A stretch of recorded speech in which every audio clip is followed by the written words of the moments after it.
ada seorang penyanyi, ya, ada seorang YouTuber, influencer. Gue ngefans banget dari dia sebelum menikah tuh, Len. Dari zaman dia bikin YouTube. In fact, aku tuh belajar pakai make up tuh dari dia. Dan dia adalah, kalau gue bisa bilang, dia seorang mogul gitu ya, pebisnis yang luar biasa. Suaminya tadinya gue juga kagum, jadi cantik sama ganteng, ini pisah.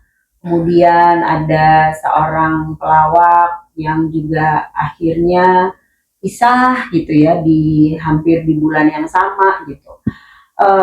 Dan yang lain-lain yang nggak bisa gue sebutin satu-satu. It just happen terjadi di sebuah dekade yang sama gitu. Jadi memang menikah di zaman modern ini menjadi sesuatu yang tidak mudah. Pertanyaannya, menikah di zaman modern tidak mudah, atau kebetulan karena mereka adalah seorang artis atau orang yang disukai oleh banyak orang, menjaga pernikahan menjadi tidak mudah. Menurut lo yang mana? Pilih A atau B? Gini, kalau gue sih ngeliatnya pernikahan itu bukan suatu hal yang mudah. Siapapun itu. Kalau lu udah bilang komitmen nikah, itu sama kayak lu, ya itu nggak mungkin. Lu ngantor aja, lu bisa resign atau bisa keluar. Kalau menikah itu kan enggak. Sedapat mungkin, sebisa mungkin memang sampai mati dia menikah. Jadi pernikahan itu komitmennya itu kan memang tidak mudah. Itu harus dipahami dari awal siapapun orang yang mau menikah. Ya kan? Nah, kalau artis itu kan semua masalah atau semua kehidupan pribadinya, waktu dia pacaran sudah ada di medsos, putus sama si ini ada si ini, abis itu nanti muncul lagi zaman dia pacaran dulu, kok lebih seru sama ini daripada yang sekarang, tuh jadi dibanding-bandingkan. Karena apa? Ya karena mereka public figure, dan sekarang udah ada yang namanya medsos dan bisa di-track sampai 10 tahun ke belakang. Lu dulu pacaran sama siapa? Lu dulu kayaknya lebih bahagia.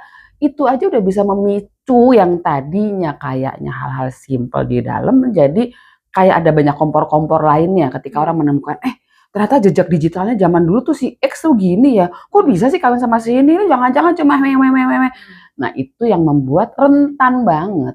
Dan orang netizen seneng dengan hal-hal yang ada lagi nih bukti baru, diviralin lagi. Yang ada bukan makin adem, orang makin gini, ya udahlah cerai aja, cari apa lagi sih, kan gitu. Nah, tadi sebelum kita mulai podcast, Alena bilang, kenapa ya kalau orang zaman dulu kok bisa ya kawin sampai puluhan tahun, telen kalau ada apa-apa, tapi nggak keluar sampai kemana-mana. Bener, terus udah gitu cocok nggak cocok sampai maut memisahkan gitu ya.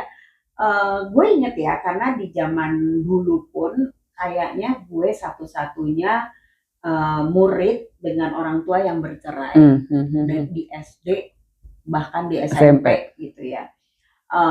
Dan itu sulit banget buat gue untuk menyembunyikan posisi itu, karena bokap gue suka demonstratif jemput di sekolah. Kalau aku lihatnya gini ya, nggak canggih-canggih amat sih soal pernikahan, tapi maksudnya dalam pengertian gini, kalau kita ngelihat orang menikah, orang tidak menikah, orang berpisah, atau orang dalam proses perpisahan. Mereka ini kan semua pasti punya pilihan, balik lagi gitu, kalau gue percaya itu. Orang punya pilihan sesuai dengan apa yang dia inginkan. Zaman dulu, pilihan itu tidak semata-mata 100% punya kita, ya nggak sih? Iya. Itu ada orang tua, ada support sistem yang lain di lingkungan yang berusaha untuk mempertahankan ini, nggak boleh ini. Tapi memang ketika mereka mendukung adanya proses pernikahan atau proses tidak bercerai, mereka akan terus ngegawangin. Kalau sekarang, ketika malah orang bisa punya 100% pilihan ada di dia, di mana dia bisa bilang, enggak mah, gue yang jalanin hidup gue, kalau gue mau cerai mau apa? Itu bisa terjadi dan terjadi. Jadi ketika ada resiko, memang support sistemnya, ya udah lu kan bilang begitu, ya udah. Nah, bergulirnya waktu ketika orang sudah mulai banyak bekerja, orang bisa kemana-mana, pilihannya banyak, pekerjaan semakin sulit, jadi orang bisa memilih bekerja. 100% bisa ada di kita kan. Nggak, gue mau kawin, gue nggak mau kawin, gue mau cerai apa nggak cerai. Gue yang tahu. Dan ketika orang tua juga akhirnya mulai membebaskan anaknya terhadap pilihan yang penting bahagia, sekarang mental health itu jadi isu yang paling utama, resiko kan juga ditanggung mereka sendiri. Sehingga akhirnya, oke, keputusan untuk bisa bercerai, ya menjadi lebih mudah untuk dikatakan ketika dia sudah tahu pilihan gue tidak tepat ketika menikah dengan X, pilihan bercerai dia sudah pikiran matang-matang karena anaknya akan bla bla bla bla bla, ya ini terjadi.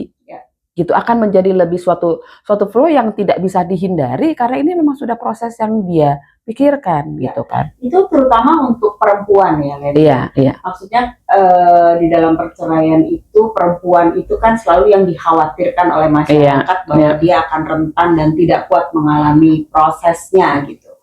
Mengalami proses perceraiannya sih kuat-kuat aja, tetapi kehidupan sesudah perceraian itu banyak orang yang mengkhawatirkan. Tetapi perempuan zaman sekarang itu sangat perkasa tuh untuk memulai kehidupan setelah perceraian. Dia punya pekerjaan, mereka punya talenta, sehingga mereka lebih pede, ya. Jadi tidak hanya pekerjaan, tapi mereka juga punya talenta. Dan mereka adalah figur-figur perempuan yang bisa survive tanpa pendamping. Apakah lebih baik kita hidup ketika kita tidak punya banyak pilihan?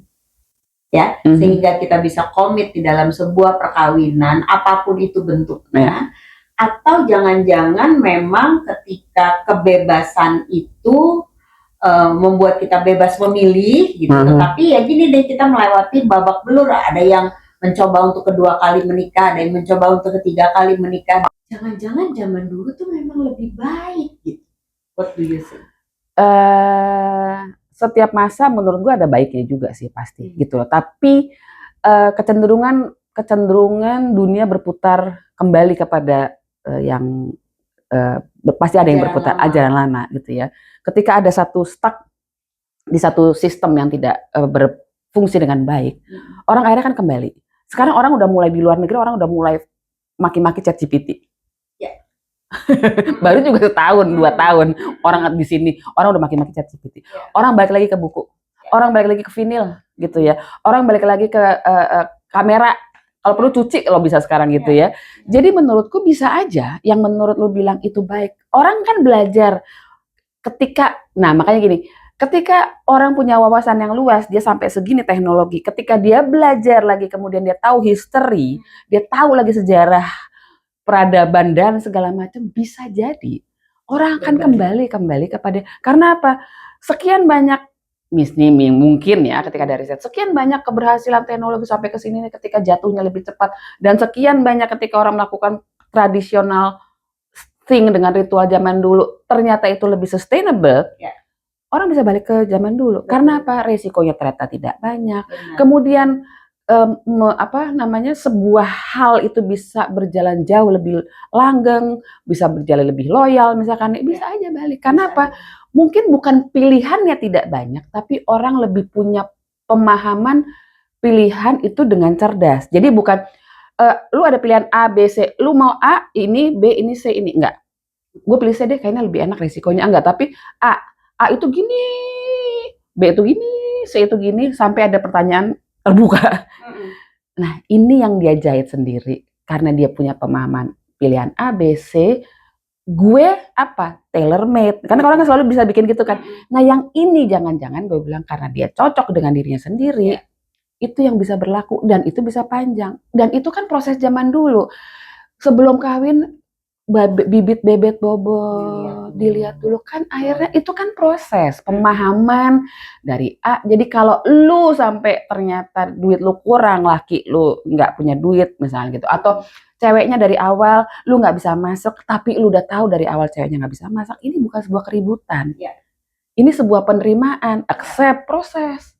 Oh sekarang kan gampang pakai bumbu aja nanti iya sekarang ngomongnya. Benar. Pada kenyataannya benar dipahami apa enggak gitu. Jadi kita berdua tuh kan memang bukan tukang gosip ya, karena nyebut nama artisnya aja nggak tega, karena kita tahu pasti yang dialami oleh mereka tuh nggak gampang. Nah, kita cuma mau kasih tahu bahwa buat teman-teman yang mau menikah, menikahlah dengan mindful, ya kan? Jadi menikah bukan karena dikejar deadline atau karena geng kita udah menikah, saatnya kayaknya kita menikah, nggak gitu juga gitu. Nah, silahkan tulis di kolom komen Anda sudah menikah atau barangkali dalam proses perpisahan. Silahkan sharing pengalamannya teman-teman. Jangan lupa like, share, dan subscribe. sampai jumpa. Bye.